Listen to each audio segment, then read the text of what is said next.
going to run a quick poll. Can you guys answer this very, very quickly? Great. And I'm going to just do another quick question, one more quick question, and then I'm going to dive deep into the piece. So Wayne, can you release the question?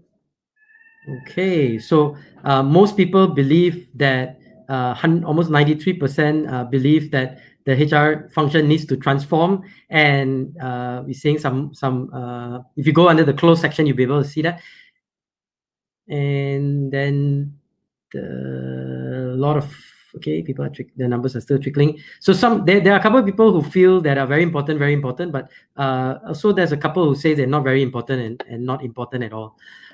So with that, it gives us a good sense of what we're going to talk about today. So today I really want to zoom in on the HR function, and I want to zoom in on transformation, and I want to talk a little bit about what role HR needs to play in the transformational journey, right? So I started my stint, I was really a business person, mostly in the finance space, and I ultimately landed, I did a big transformation, which was my 7th role in General Electric, where I ended up coming back to Malaysia after a number of years in Europe and in the US to transform an aviation business, not as a HR person, but as the CFO and later on as the business leader of that business. And that was an amazing transformation where we turned around probably one of the least productive entities into one of the most dynamic, probably best in the world organizations that turned out. And at that point in time, I sort of got very tired, and I remember I sat down with the head of HR for GE, a guy called Bill Connerty, and we were sitting down, and he was talking about, hey, what are you doing? And I said, I want to resign. And that's one of the reasons why he wanted to talk to me. I said, I'm tired, I want to do something different. And he said, why don't you come and go and fix a function or go and fix an area that you feel very passionate about? And he asked me this question, which do you think is the worst area in GE? And I said, the worst function, I think, is the HR function, because HR people are such blockers. They tend to block stuff. They tend to bring a lot of bureaucracy in, and, it's very irritating, your function. And that's where, we had this dialogue. He said, why don't you come and join me in the HR function and try to see if you can transform the function? And that started my journey into HR. So I took a role with Crotonville in learning and development, and then I went on an Asia Pacific HR role, and then I went to Johnson & Johnson on a global HR rollout role. And ultimately, I set up a company that works on development called Leaderonomics. So that's really my foray into the world of HR and into the world of transformation. I want to talk a little bit about transformation because, one of the toughest experiences I had was to come into Malaysia and take a GLC, which we bought over GE bought this company from Malaysian Airlines. And we had to take this company, very low performance, almost losing 60 million US a year on a yearly basis, with revenues about 30 million US, and trying to transform it over a number of years. And I failed miserably in my first 6 months. I just couldn't move. I couldn't transform anything. But as I started to understand the importance of the human resource function in driving transformation, that's where I started to see some change happen. And today I'm going to talk about that, how business transformation has to be in partnership with the human resource function. Now, we took that business and grew it to about 300 million US. And today that business is a couple of billion US dollars, still here in Malaysia. And the best part is today that business is number 1 in the world. 20 years later, the transformation didn't end after we grew it 10 times. It kept going and kept going and kept going. And ultimately, today it's the most, probably the number 1 aviation overhaul business in the world.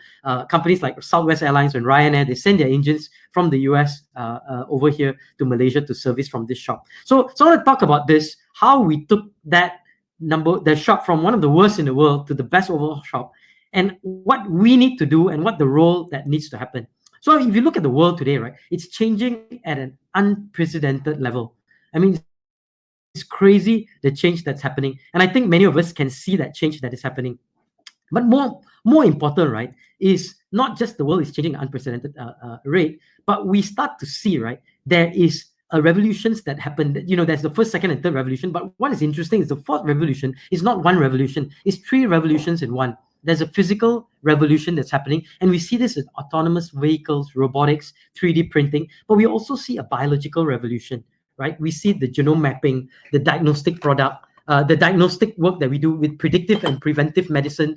And we start to see digital stuff, right? And this is what we talk a lot about. We talk a lot about digital. We don't talk so much about the biological stuff. But actually all three are happening simultaneously. IoI, blockchain, disruptive business models, but also predictive medicine, not just preventive. But then we have the autonomous stuff that's happening, robotics, 3D, and all these things are happening intertwined, right? So it's becoming very confusing, and it's becoming very painful because the pace is being accelerated at a crazy level. So that's the fourth industrial revolution. Now you add the madness of COVID, right?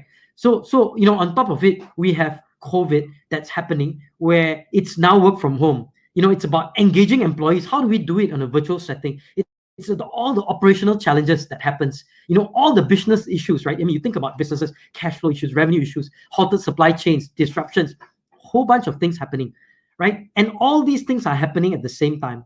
And it's going to cause angst on the business. And if you look at a typical business, I'm going to talk a little bit about business. I know it's a HR talk, but I have to speak a little bit about a typical business lifestyle. And then I'm going to talk a little bit about HR and transformation. Okay, so I'm going to position it that way. Now, if you look at a typical business life cycle, right, and I'm going to do a bit of drawing here, right?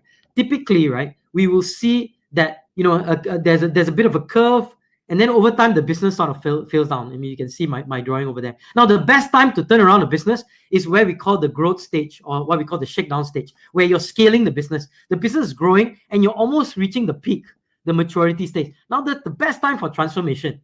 But most of the times, a typical business transformation actually happens at when the business starts to go down and the business starts to bleed, right? And that's typically where business transformation happens, down here, somewhere at this phase, when you start to see things are dying. And usually, typically what happens is you start to see the business dies. Very few businesses starts to transform this way, right? We saw that with Motorola. We saw that with Eastman Kodak. You saw that with Borders. So many business, right? The transformation program begins here. Best business, the transformation happens here. Now, that's typical business. But now let's talk about COVID, right? Now, COVID, right? Say you may be a startup business. You may be here and you're just about to reach a growth stage. You may be a mid-sized business that's about to transform and grow exponentially. You may be a high-growth business, that's performing, your big industrial business is growing really well. Now, the problem, what has happened with COVID for many industries, right, not all, is that it's straight away created a crisis. So everybody's become a crisis business.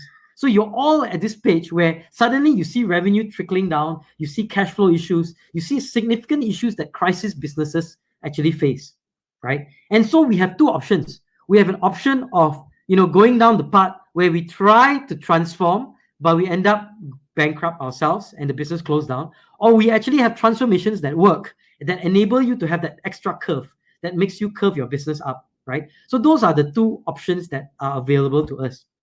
Now, most of us want to be in this red line where we recover and we become a viable business, right? Because the worst is to become zombies and then over time become a business that dies, right? So that's business and that's transformation. And that's really what's happening in most of our companies. We are all suddenly at a crisis point and we are saying, hey, I don't know what to do. How? Why? And all the conversations I'm having with my team are also similar, right? We are all sort of in a mode where, why is this happening? And we are in a whole bunch of things. Now, when this happens, right, typically we need to transform. We know that. And that's very simple. But here's what's actually transpiring, right? Because if you think about transformation, right, why is it that 70% or 80% of all transformation projects fail?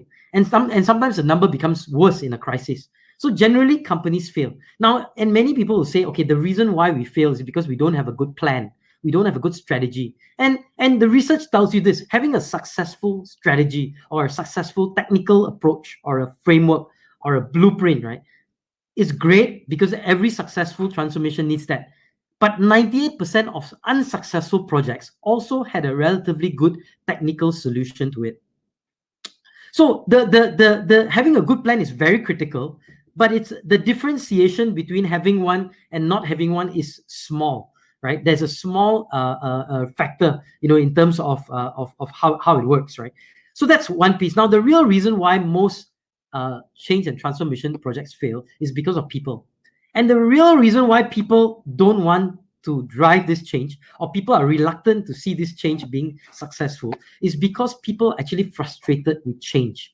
Now, most people will say, I love change. I love change. Oh, change is wonderful. In fact, if I ask you now to go on the chat and let me just ask you a quick question. How many of you love to learn? How many of you like to learn, right?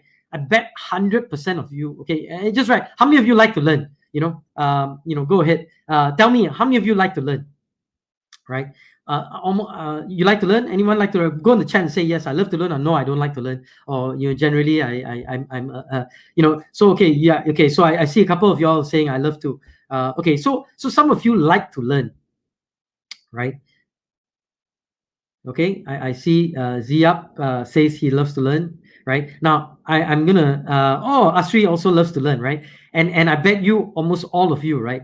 I see, okay, everyone, I see everyone see, okay, love to learn, great.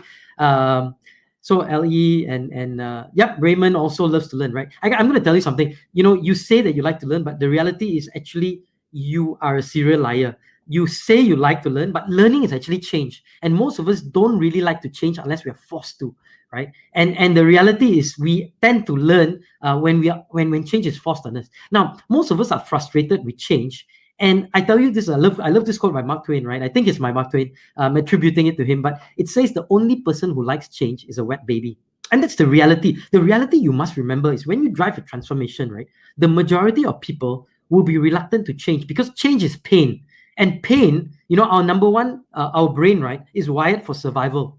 Our brain is not wired to learn. We learn because we need to survive, right? So our brain is wired for survival. And when you have pain come on you, right, the brain says stop pain. Pain is bad, right? And so we reject change. We reject learning. We reject trying to transform. And that's an automated process in most of us. So we have to remember as HR leaders that most people don't like change. And the reason most projects fail is because people don't change. And if people don't change, the organization cannot change. Now, the second thing I want to talk about is because we don't have change, we have what we call a grief reaction to change.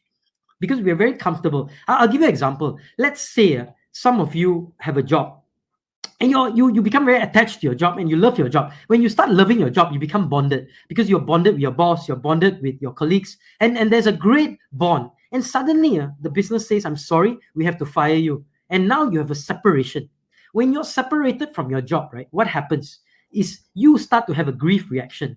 And a grief reaction is very simple. You start to go into this phase where you're in denial. So you start off and saying, oh, I'm in denial. And then you get angry and you start protesting. This can't be. How could they? I've worked for this company so long. I've given my sweat and blood and tears. And this is what they do to me. How dare they? Blah, blah, blah. Right? And then we go into sadness. Oh, I miss my boss. I miss my colleagues. We had the greatest of lunches. We used to talk and blah, blah, blah. And then there's fear and panic. What's going to happen next? Oh, I don't know. And you start bargaining. Maybe, it'll be fine. Maybe this. And then you rationalize. I'm sure it'll be okay. It had to happen. But then you go backwards. And you start to go into denial again. And then you go into anger again. And then you go into rationalization. And you go back, forth. And you keep going back and forth. And this happens for a while until you come to a point where you reach acceptance. Okay, I accept. That's how it's going to be. And then you say, I forgive my company. I accept what has happened. And now, because I forgive and I'm grateful for my 3 years there, or my 5 years there, or my 20 years there, I'm grateful for what I learned and experiences. Now, when you finish this cycle, only then, right, can you reattach. Because if you don't go through this grief cycle, you cannot reattach to a new job. You cannot reattach to your spouse passes away. You cannot reattach to a new spouse. You cannot reattach to something else. Now, why I'm telling you this is there is this thing called organizational grief. And in organizations, we're going through the same thing. And this happens whenever there's a change. Whenever there's a transformation, there's a grief. I'll show this to you. Now, you think about a transformation. You introduce a change. Okay, great. We're going to drive a virtual company. From now on, we're going to have our products and services virtually, right? And company and the people say, no, that can't be. This is only for 2 weeks. I bet you, once this, this movement control or this circuit breaker or whatever you call it in your countries, right? Once this is over, we will go back to normal. So I'm in denial. And then I start bargaining. Come on, 50% I'll do virtual. You go into angry, come on, how can you do this? I'm not trained to do this. I'm not used to doing all these things. And then you come to a point of decision. Okay, fine. Looks like the company has decided I have to do it. And then I start accepting it. And then I have new thoughts and behaviors. And then I start performing. And usually my performance dips. And every change there's a performance dip before there's a performance that improves, right? And so grief, right, is something that is institutional. So when you drive transformation, first thing you know is people don't like change. The second thing is when there is change that's introduced, there's going to be a grief process. We are still holding on we're still attached to what we've been separated from, the old process, the old way of doing things, our old job. And grief is not just for people, right? Grief can be multifaceted. When I put this together, right, we have the denial, anger, bargaining, depression. We have all that's happening exactly the same time as that change is introduced. And sometimes an entire department can grieve. And we don't know that, right? Because for us, it's about actions and it's about getting results, right? So we have to have new actions and we have new results. But underlying it is all these grief. And I'm going to go deeper and talk a little bit about some of these things in a little bit. And we must understand, right? Loss of attachment. You change your boss. When somebody changes teams, there's grief. When there's loss of territory, previously you managed sales here, but now your territory is, kind of broken down because of all the things that's happened. There's a loss of structure. There's a loss of future meaning. All these things, right, can create grief in an organization. So number one, it's about change. Number two is don't underestimate, especially as HR leaders, the importance of grief that's happening. In many organizations, there are grief, but we underestimate the importance of grief in organizations. Now, I want to talk about something else that's actually, so there's a third thing, right, that's going to stop you from transforming your organization. And the third thing is actually some constraints that are imposed on ourselves. So we impose them on ourselves. So as individuals, we are imposing it ourselves. And I call that the individual constraints. But there are also some things that our company, whether it's a Maybank here or whoever, all the different organizations that are here, right? There are grief that there are actually constraints that you are imposing on them. I'm not going to talk about the individual constraints because every person is different. We have different beliefs and mindsets and things that constrain us because we all come from different landscapes. But I want to talk about the organizational constraints because this is where HR can play a big role, right? And so what are these organizational constraints? So I told you there are individual constraints, there are organizational constraints, right? And we have a formula called SOBL and SOTO, and I'm not going to go to that, but I want to share a little bit this science of transforming organizations, right? And these are the constraints that is stopping your company from transforming. From any change that you do, this will stop you from that change. Okay. Now, the first thing you will notice is it really starts with a business model. So let's say you are Nokia and you're in the year 2009 and Apple has come in with the iOS and all the Androids, and Samsung and all has come with all the Android devices, and suddenly there's these smartphones. You're still selling your old phones. So no matter, and you're trying to transform, but you don't change your business model. You still sell the same products and you say, guys, sell more, do more. We come up with new action items. No matter how hard you try, because your business model is still the old business model, you will fail, right? And you will never succeed to get any number or any results that you desire. Now, so that's the first piece. Now, the second piece I'm going to talk about is alignment. Now, alignment is really about when you start a change, right? Let's say, okay, guys, okay, I'll give you an example of my company, right? We decided that we want to become an entirely virtual delivery provider. So we're going to do all our delivery virtually, right? And we're going to start to look, we still will do the delivery in terms of physical, but we're going to start a completely new piece where it's a lot of stuff is going to be virtual. And initially there's going to be, so people are saying, okay, there's a lot of lack of clarity. Okay, what does that mean? Does that mean we're not doing this, or we are doing this, or we're doing both, or how? And that clarity, right? If it's not clear across the organization, at some point in time, everybody will working hard. I'm doing this, I'm doing this, I'm doing this, but one's going right, one's going left, one's going straight, one's going north, one's going south, one's going this. There has to be an alignment. There's clarity that all of us go into the same direction, and we all work hard and go together in that same direction. So that's very important, that alignment. And usually, we call the alignment, and the business model one sector. And then the other sector is what we call structure and culture. And I'm going to zoom in on this structure and culture a little bit more. And I'm going to share a short case study on structure and culture that illustrates what structure and culture is. And then we'll zoom in a little bit more. Right, so I'm going to zoom in on this story, and before I do that, I'm going to talk a little bit about the HR function. Right, so I explained a little bit what business models and alignment were, but I'm going to zoom in on structure and culture. But to do that, I'm going to talk a little bit about HR. So let's pause on that. Right, we talked a little bit about these business issues. I'm going to zoom into the HR. Now, if you think about the HR function, right, even before COVID, right, the HR function was needing transformation, right, because it's a changing world. Technology, analytics, workforce, everything is changing. We had publications like Harvard Business Review is saying that it's time to blow up HR and build something new. And here's how. We have self-service HR. which was coming on, which is people outsourcing HR. The business partners, in HR needed to up their game. A lot of new automation that was coming even in the BP game. Specialists, supposedly the real experts are also starting to be outsourced, and we start to see a lot of pressure on all three legs of HR, right? And then on top of that, right, we had a lot of negativity, right? Lots of criticism on the HR function. And the question was what HR needs to transform. And obviously HR has transformed, right? HR started as an administrator. HR became a functional expert. HR even became a strategist, right? We became strategists working with business leaders on succession planning, people management, people strategy, right? And ultimately, people like Dave Ulrich and the guys who say, look, the reason why HR needs to continue to transform is because we need to go one level higher. We need to move as a HR, as a business leader.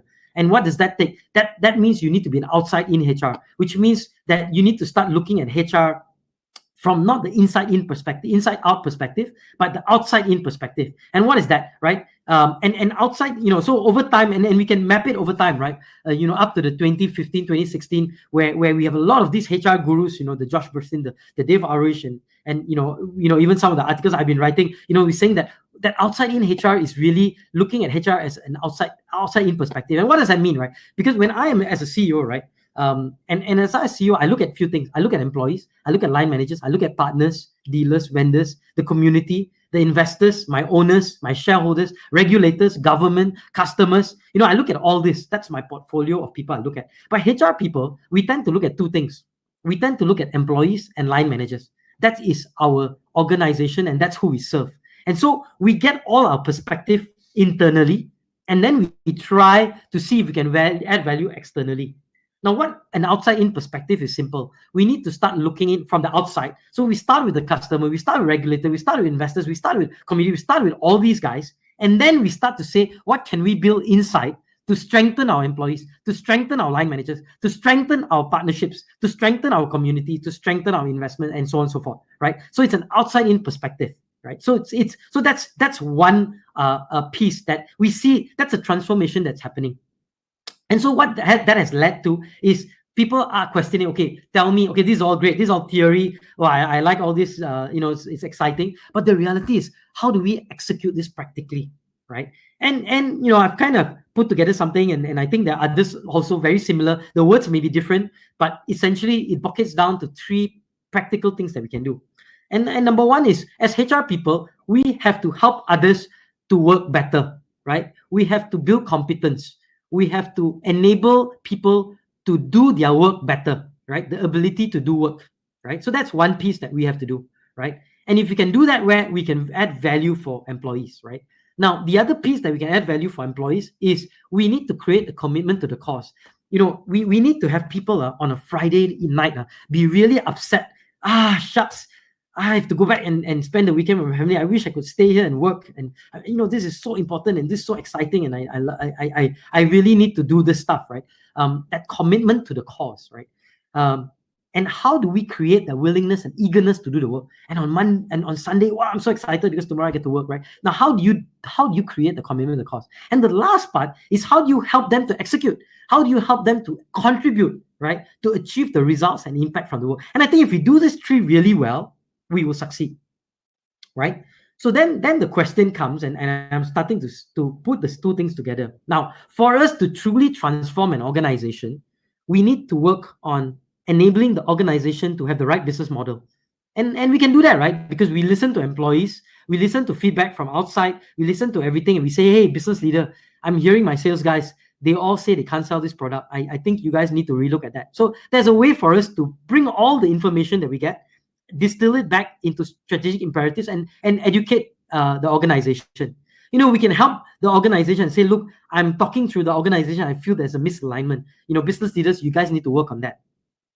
Now, but I can tell you, there are two other pieces, the structure and the culture, where we can play a big role in driving competence, commitment to the cause, and contribution. Because that's our bread and butter. Our bread and butter is to drive competence, is to drive commitment to the cause, which we call engagement, right? we call it in our own terms, right? We call the competence or the ability to work, we call it L&D, right? The commitment to the cause, we call it engagement, right? The contribution, right, is ultimately to enable, we put the tools and the processes and so on to enable our employees to be able to achieve results and to be able to get impact in the organization, right? So if you look at those three pillars, right, really those three pillars are in the structural piece and the cultural piece. So I'm gonna zoom in a bit into the structure and culture. So structure is really about behavior. If you structure a company a certain way, people behave a certain way. So if you want to change behavior, you change structure. Now, behavior is also dictated by beliefs, right? And that's what culture is. Inside every company, there are certain beliefs. Oh, I believe that we are a small company, which means that if a big company comes, I better run away. Let's not compete with a big company. Now, on the flip side, another company will say, oh, I believe we are a small company. That means when a big company comes, we can kick their butt because we are agile, we are small, we can do more things, we can be more customized, right? So the same belief, right, will translate to action, right? So that's culture. So HR is going to play a huge role in terms of the structure, or what we call the systems and structure, and also the culture. And that's how we drive competence, commitment to the cause, and contribution. Okay, can follow, and if any guys, if you feel I'm speaking too fast or too slow, just put it out in the chat. I'll be monitoring it, and if you can follow, and if you can understand what I'm saying, just say, hey, it's great, so far so good. Keep going on, or slow down and explain something. I'm happy to do that, right? Again, this is especially for you guys, right? And later on there'll be a recording of this, and you can watch this also. So that's the first step. Now I want to zoom in on culture and structure, and I want to share a case study of GE. I'm going to share this in the next 2 or 3 minutes. Now, I worked under 2 CEOs in GE, 7 years under a guy called Jack Welch and 7 years under a guy called Jeff Immelt, and I can see that my belief is that the reason why GE disseminated was partly cultural, and I mean you can talk about that in the Q&A side. But let me talk to you about Jack Welch. Now, Jack Welch actually started his transformation in 81. When he started his transformation, he came into a company that was 400,000 employees. And, between 9 to 11 management layers, about 1% productivity on average, sometimes 1.5 or so on, right? So really a low productivity company, a lot of employees, 45 business units, complex company. And when he came in, he said, too complex, let's simplify, let's break down silos, let's break down management layers, let's do all these things. So from 1981 to 86, he did all these things, right size, downsize, whatever size that you can think of, get rid of people. And he got a nickname called Neutron Jack, right? And people were really like, oh, okay, this guy, he's such an idiot, and so on and so forth, right?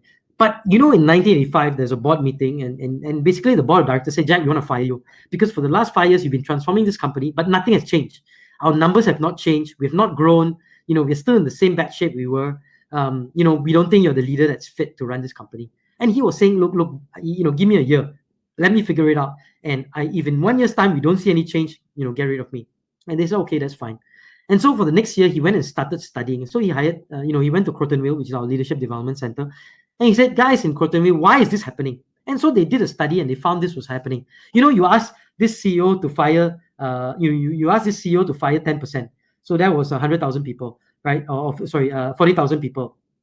But when the middle managers, when they started firing these people, they told the people, I'm so sorry I had to fire you. It's not my fault. It's Jack Welch's fault. He forced us to fire you. And so, but don't worry, in GE, we believe in loyalty. So I will hire you back as I can't hire you as a full-time employee, but hire you back as a contractor. I hire you back as a temporary worker. I hire you back as a consultant. So everyone was hired back, right? And so what happened was, whatever Jack Welch tried to do was being undone by his middle manager. And he got angry, the same grief process, got angry, in denial, what's happening? And then finally he rationalized and said, hey, wait, I think I'm doing this wrong. And so he finally, he came up with this little chart. And he said, look, I think I've been doing a lot of structural changes.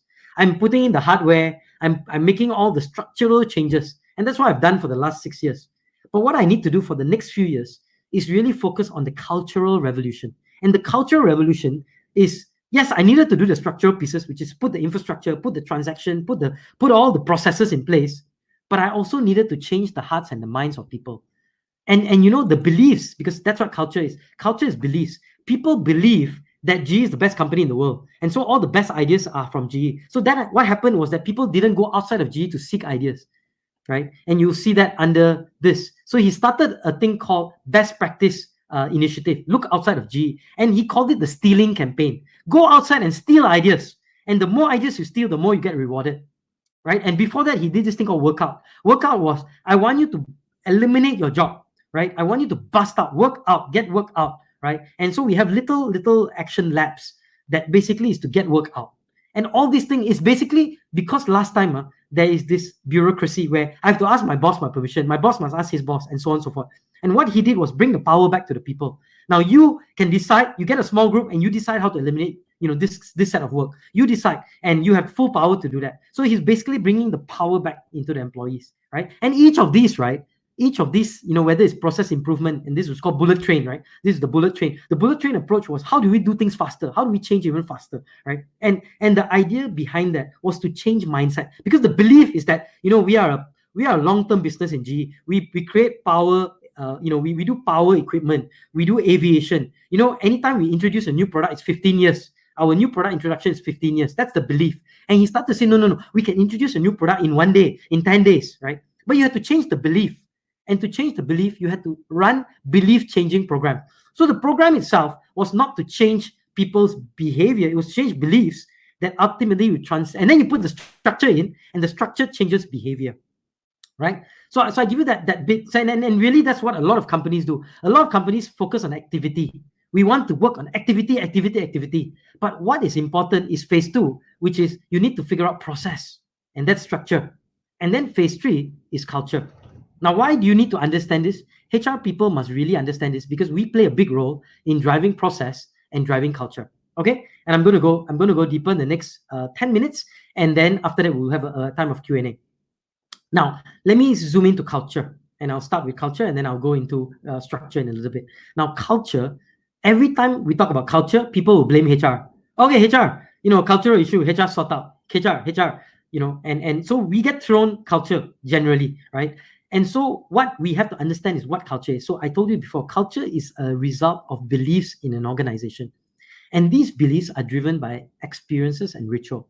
I'll tell you one quick story. When I moved to New York City in 92, late 92, early 93, one of the things that's very interesting is that people told me, when you reach 10 p.m. at night, don't go out in the city. It's very dangerous. And there was this inherent belief. Actually, it's reality.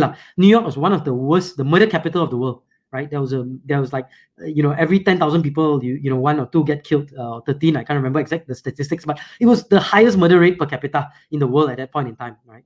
And everyone's carrying a gun, right? Because everyone's scared, right? So essentially, it made the issue even worse, because the moment somebody touched you, you turn around and shot the guy, regardless of who that was, right? And so there was a new mayor, Rudy Giuliani, who came in, and he said, look, the New York City issue is a cultural issue.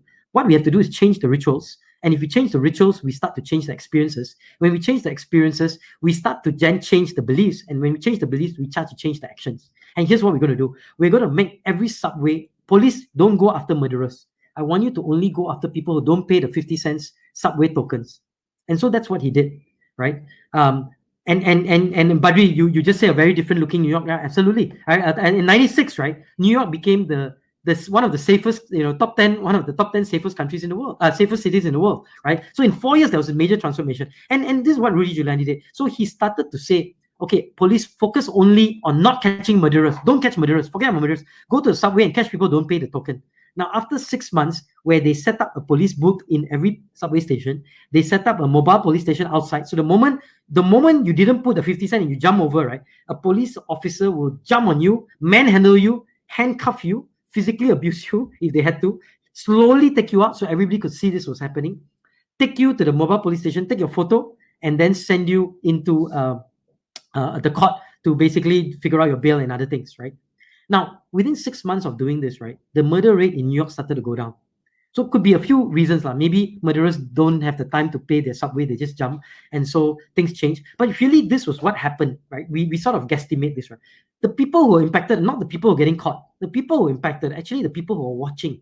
The subway folks who are saying, my goodness, 50 cents you didn't pay, and this is what they do to you. What if I steal $5? What are they going to do to me? And this is exactly what's happening, right? And I'll show you this. They were having an experience. The experience they were having is, wow, the police mean business. That even that small crime, wow, is taken care of. And so they start to believe, they create a mindset that says in New York City, it doesn't pay to do crime. In New York City, crime doesn't happen because, and so what happened is their action starts to be, well, I better not do crime. I better not carry a gun because, look at the police, even subway that can. And so the results was a very good, clean New York City, right? And this happens now in your company. In your company, you have certain experiences that tells you, yeah, boss is like that. And so because they say boss is like that, the mindset starts to create. Even if the boss is not like that, there's a mindset that starts to create. And because the mindset is like that, there's certain actions that come, and ultimately it results in certain things. So this is the science of culture, right? And culture has a direct correlation to results. And actually, I want to tell you one more thing, and I'll zoom into the other thing is that culture is actually chemicals, right? Because when you create these experiences, right, down here, right, these experiences are actually created by chemicals. So a good culture has endorphins, dopamines, serotonins, oxytocin. A bad culture also has endorphins and dopamines, but it has one other chemical, and it's called cortisol. Now, I don't have time. Maybe in another webinar, we can do a follow-up on culture, and we can deep dive into culture and go into the science of culture. But these are certain things that we as HR people, we are actually creating rituals that enhance dopamines, and especially serotonins and oxytocins, because most culture have some form of endorphins and dopamines, right? But not many have serotonin, oxytocin, and I can go deeper later on what these drugs are. And cortisol is basically the drug of stress, the chemical of stress, and this is released when there's constant stress in an organization, right? And I'm not going to go there. Now I want to go into structure, right? The S. Now, when you look at structure, right, and we start to say, okay, what role can we play, right, in structure and process? Number one, right, we start to realize, and this is a great thing for you to Google as HR leaders, Project Aristotle. And basically the conclusion from Project Aristotle, which is a Google project, say that, most of the time as HR people, we have processes in place to reward individuals. But more and more, right, the research tells us that to create 21st century teams and to go into 21st century collaboration and business models, we need to stop focusing on individuals and start focusing on teams. Our reward structure should be focused on teams, not on individual. So that one you can Google, because I'm going to cover a couple more things and try to give you the best. Now, the other thing that's changing is, the structure that we have today is for time-based work. You work from 8 o'clock to 5 o'clock or 6 or 9 o'clock to 6 o'clock. And so it's very time-based. And regardless whether in the time you put 10 output or 50 outputs, right? And we try to beat you up so that you do more output, but it's very time-based. And our measurement system is very time-based. Now, what we need to move towards is output-based work, where we are building systems and HR processes that are output-based, not time-based. And so there's an evolution that's going to happen. And in a week's time, actually, we have some tools that potentially may be useful that you can zoom in, or we can talk about. But that's one thing that we have to start thinking about. That work is going to move away from time-based to output-based. And as HR leaders, we need to build the right structure for that. Now, I'm going to zoom in a little bit for the L&D people. Now, for the L&D and engagement space, right? When you talk about structures, right, essentially we talk about two things, right? One is you have to have consistent transaction. So for example, if you're an L&D, you want to run training. If you do one training and stop, right, it doesn't work. You need to have consistent learning, right? People have to learn consistently. And that's what I call transactions. If you do engagement, if you have one engagement, okay, I take you out for coffee, and then you're done. 1 year later, you do another engagement. It doesn't work. There needs to be constant engagement. So engagement works in two ways. One is and learning and anything like, all our HR processes, right, work in two ways. There, structure actually has two parts to structure. One is a transactional structure or a transactional process, meaning the consistency of a transactional process. Now, the second thing is you need to have infrastructure, right, a platform, right? So if you look at, and I'm just going to go into engagement and learning, because I think that's where it encompasses most HR people, either in some form of competency building or some form of motivation to make them work harder so that people are committed to the cause, right? So in some way, we are in one of these space, right? We are either on the L&D side or the engagement side now, right? So if you look at it, right, you need to have both the transactions, which I call things like the learning interventions, the development programs, the assessments, the rituals, the engagement rituals, or we need to be on the platform side, which is the HR information system, the HR delivery system, your LMS or LXP, or your engagement systems like Happily and so on and so forth, right? So you're either in one or the other. Now I want to talk a little bit about the shift that's happening in L&D, right? So if you think about the shift, let's talk about learning, right? We had this thing called learning paths, where we have LMS as the platform. Then we started going to continuous learning, where it's more bite-sized, it's YouTube, there are many, many different platforms, learning on demand, you know, and you have the Coursera type, you know, the on demand, I can look for something, I go Google it, I can find it, right?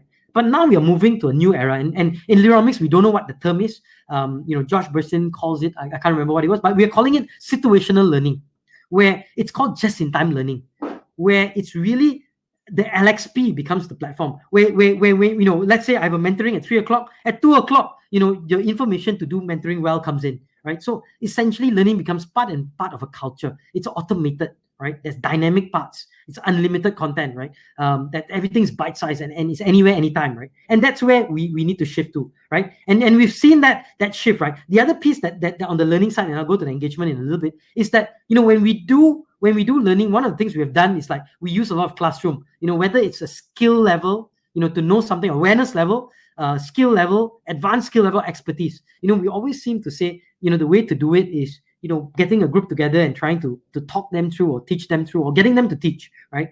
But as we start looking, you know, we've forgotten one important element, is that we can develop skills, right? But if we don't develop confidence, right, people cannot execute. And this is the big problem in L&D in many places, right? We have a lot of focus on this part, which is I can give you a lot of skills. So I teach you how to ride a bicycle. Now you can ride a bicycle. Wow, you can ride a bicycle, but you didn't know. And this is the other piece. The guy had an accident, and now he says, I cannot ride a bicycle. You know, I'm scarred. And so because they have no confidence, even though they have the skill, they 100% have the skill, they cannot execute. And the job requires you are a Grab driver. Your job requires you to take a bicycle and ride it, or a motorbike. But because you had the accident, you don't want to do this. So how do you consistently, as part of L&D, ensure their confidence is built in and baked in as part of your offering, right? So that's one piece. Now I want to talk about engagement. And we've seen a shift in engagement, right? Because engagement used to be about, let me find out some descriptive about what's happening with my people, and then I have a reaction to it, right? Let me come up with some solutions. Then it went into more predictive, right? And these are things, so it started with like things like NPS, Gallup survey and all this, right? Now we have these VACs and so on, where we start to be more predictive. You know, based on this guy, we can forecast that, you know, this first, you know, and I did this in GE about 12 years ago, right? When I was in HR, I started to do predictive analysis. And one of the things we say is that most people leave GE either year 3 or year 10. If we can manage the year 3 and year 10 flow, we should be able to keep them forever in the company, right? And of course, some we don't want to keep, right? So how do we manage the year 3? So what's the issues there? And then we put actions. Again, we come up to action items, right? Now we're coming with AI and machine learning and some of the things where we can be reactive just in time. Meaning, the moment we understand the issue, in fact, we don't even need to know the issue. AI and machine learning will help us to be able to address the issue as it comes along, right? And we've got something called Happily that addresses that, right? So we're starting to see the shift, you know, in terms of employee intelligence and engagement and so on and so forth, right? And those are all structural, meaning we have to build the systems, we have to build the tools that enable us to be able to do that. And so I want to end, you know, with a couple more slides. And the last part I'll show on is the last thing I think we have to think about is customer experience, right? And enabling our employees, right, to think. And you know, our employees are our customers, right? Essentially. So like marketers do this really well. They create what we call customer experience, where they can map every single customer by different points, you know. And if you look at the typical employee journey, right, you'll see that this is the date of hire. And we did this something, you know, this, when I was in HR in GE and J&J, we did something like this. We looked at, you know, which are the wow, when they come in and they think, wow, it's a great company, I love this company. And then they join and then suddenly they realize, yeah, it's just like my old company. And then they start, you know, going. And then so we can map this whole thing. And again, if you have the right tools, right, this is where tools and transactions come in. So the tools help you figure out the map, then the transactions come in to address. And this has to be done in a consistent manner. So both the tools and the transactions happen interchangeably. But we have to look at it, and marketers do this really well. Marketers have the process and then the transactions. You'll see they have the tools, right? The tools like MailChimp, where you do Mail Blast or Send in Blue. Then you have the transactions, the emails, the webinars, the this. So there's this constant tools, transactions, right? And HR, we need to be like that. You know? When we look at structure, right? You know, things like, and Happily, I mean, again, you know, this is a tool that enables you to automate transactions, right? And even I'll end with this final example, and then we'll do a bit of Q&A. You know, I was thinking, you know, many years ago, I was very upset with my HR person. I said, you know, many people come to me after they get rejected by you, and they're saying, I hate Leaderonomics, I'm so upset, you rejected me, so we get about 100, 200 people apply every month. And you can't hire so many. We are a small company. We have 80 people, right? So we'll hire maybe one, maybe two, right? And 90 people or 95 people will get upset. You rejected me. Well, I'll show you. I'll prove to you. And so they become your enemy. Like, my goodness. We don't want to do that, right? Because we reject people in a way that is the experience they get being rejected. There's no good process to it. We just send a letter and say, I'm sorry, you're not, and so on and so forth. But, I learned from Virgin. So I went and looked around who's doing it well. Virgin, right? They said, okay, I'm sorry, we have to reject you for this job, but we'd like to offer you another role. We want you to be our ambassador, to sell and push, and get your friends, on our other platforms that we have. We have Virgin TV, we have this, and we have all these different things. If you can and introduce your friends to it, we will give you either free access to our things, or we make you our ambassador, and so on. And so what happened is, the guys they rejected, so they reject about 147,000 people. They get 150,000 a year applicants. They reject 147. These 147,000 people actually became a new business stream where they actually increased revenue by £7 million, right? Just in year one, right? By HR creating a process to manage rejected candidates' experience. So I want to end with this. Our job is to build competence, commitment to the cause, and contribution. But really, our job is to help the business transform. And we can do it by helping them execute the business model, execute alignment. But we can then figure out how to drive the right structure and system and the right culture so that people behave and people learn and people build capacity to be able to execute the transformation that is required. And I think if we can do this well, we will be transformative HR leaders. So with that, I'm going to open up to a time of question. Thank you, Roshan. Thank you for your thoughts and your insights on the HR function, and also just to feed everyone here forward in terms of how we should see HR in the near future. I see a question that's popped up, so let me just go because we have about 6-7 minutes to answer as many. Yes. I'll answer as many, and if you need to stay back, and I understand your time commitments, but if you have more questions, I'm happy to stay back a little bit. Now Narita sends a question: how do you differentiate the HR strategist and the HR business leader? That's on the earlier slide that I was sharing, and essentially, let me pull that up very quickly. And if you look at that, and Wayne, maybe you can pull that slide up for me. Now, if you look at that piece, and that's really about the HR function, right? When you look at the HR as a strategist, right? HR as a strategist, right? Essentially, is this: when you look at the strategy. Let's talk about take a strategic piece. Okay, and this is the slide that we are talking about right here. Is HR as a strategist and HR as a business leader. So when you look at HR as a strategist, right? So HR as a strategist, we can take a performance management, and we come up with strategies to drive performance management in the company, or we can drive succession planning as a process and as a structure. Now, HR as a business leader is slightly different. HR as a business leader does not take the cue from the business, and business say, okay, we need to do a performance management. No, HR as a business leader starts to not look at our function and be constrained by our function. Meaning HR must do this, you must do engagement, you must do this, you must do that. We start to look at outside. So when we go outside, give you a good example. When I went outside, right, and I started to look at what engagement, because one of the things I started to look at was this piece. Is I said, how do we drive community, right? Because HR many times comms and some of these things come under HR. And I started, how do we really drive community engagement? Because and one of the community engagement I started to realize is the kids, right? Many employees have kids, and if I want to engage my employees, the best way to engage employees is by their kids.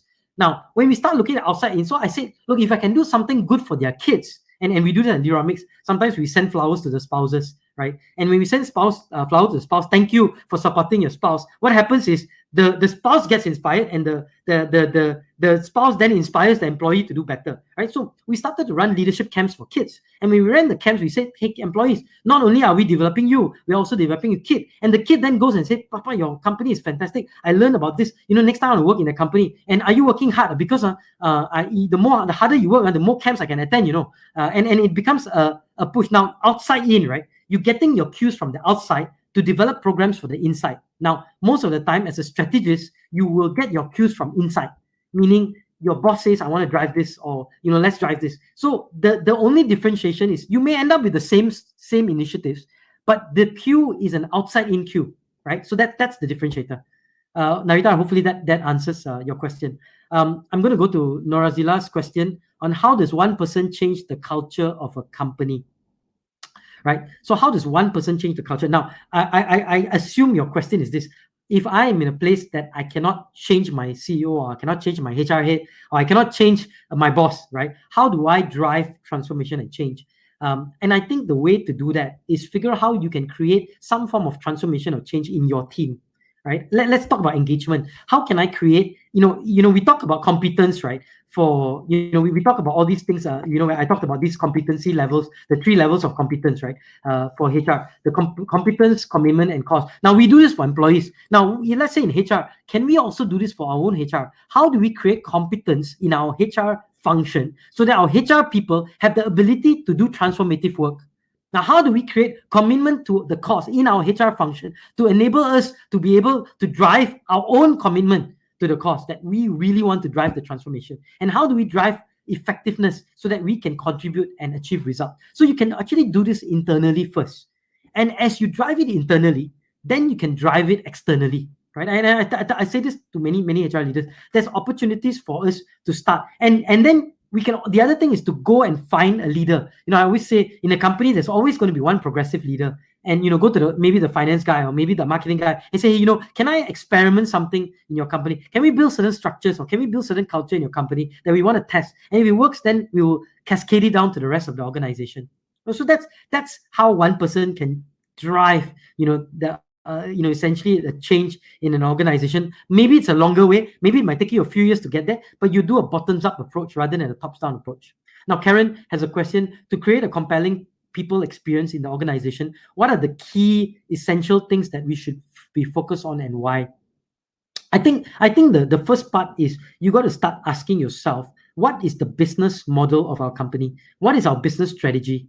Now, when you ask that question, you start to say, okay, this is, our company business model is, let's say, this is our business model X, right? So if our business model is X, how do I translate that into interventions, whether it's learning interventions or whether it's engagement interventions or whether it's how do I build commitment or whether, so you start looking at the business model and you translate that into interventions. And then you start to execute one intervention at a time. And then you start to say, there are platforms that help me automate these interventions. And that's where the systems start to come in.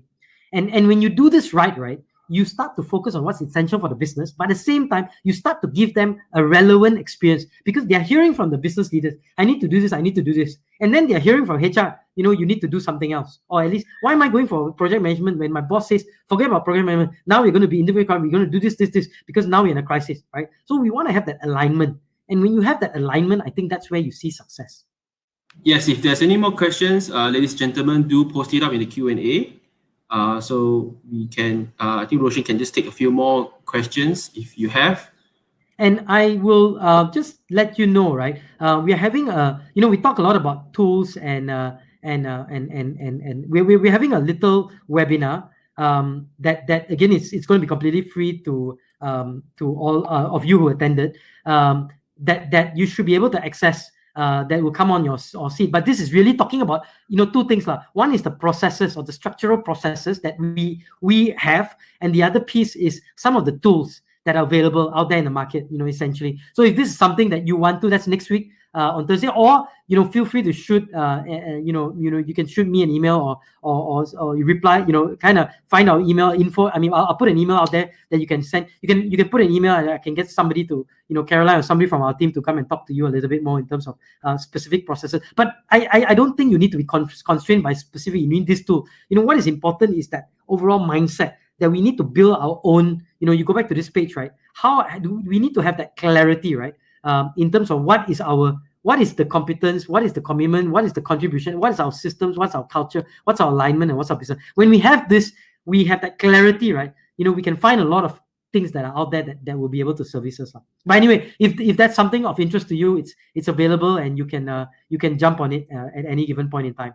Thank you very much, Roshan. Oh, we have a question from Varinder Pal. And the question is, please share on the subject of grief and how can it come in as an advantage to transformation? Okay, so very quickly, let me explain that to you. Grief actually is something that is happening in every organization, right? Whenever there's a transformation, there's grief. Now, if we do not understand it and we don't do anything about it, it solidifies.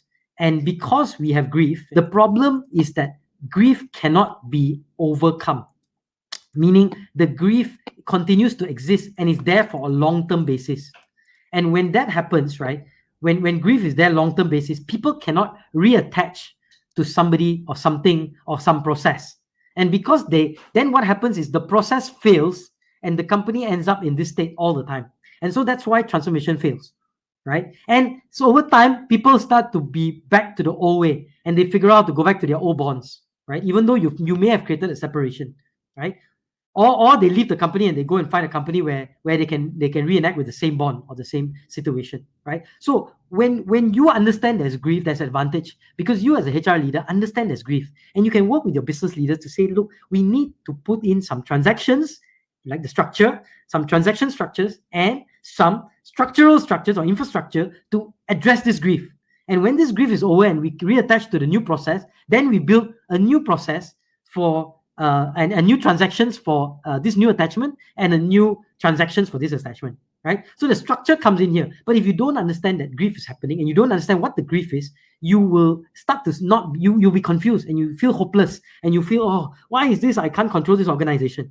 But when you understand the grief, that's where you're able to address the issues. Varindapal, I hope that helps to answer your question. Thank you very much, Roshan. Thank you, Varindapal, for the question as well.